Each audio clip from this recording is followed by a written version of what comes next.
Orgoglioso e soddisfatto, attraversato anche da una punta di commozione, Salvatore Messina, da 20 mesi alla guida dell'ASP di Agrigento nelle vesti di commissario, svela per la prima volta da quando ci sono le aziende sanitarie provinciali, la nostra chiude i conti con il segno più. Il 2012 presenta un saldo attivo di 59.000 euro. È un traguardo, è un segno di inversione di tendenza che dimostra come il coinvolgimento della più parte delle potenzialità di questa azienda utilizzata al meglio riesce a dare il meglio. Il commissario ha parlato subito di un altro dato incoraggiante che segna una importante inversione di tendenza.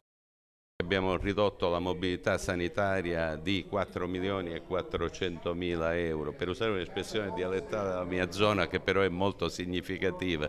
Ci pare una passola in cavallo, ma comunque è un risultato di grande significato. Una conferenza stampa, quella di Messina, ad ampio raggio, diversi settori e temi toccati. La banca del sangue cordonale nei nuovi locali è una realtà, le CTA sono aumentate di numero, abbiamo finalmente la Fondazione Maugeri, alla faccia dei detrattori che ritenevano fosse impossibile questa cosa, presente nella struttura ospedaliera di Ribera, che diventerà un punto di riferimento non soltanto per la provincia di Agrigento ma anche per l'intera regione e, per quanto riguarda l'aspetto della SUAP, anche per l'intero territorio della nazione. C'è carenza di organico e si potrà arrivare ad una soluzione nell'immediato oppure bisognerà attendere lo sblocco del concorso? È chiaro che la riattivazione dei concorsi, non appena la rete ospedaliera regionale verrà ridefinita,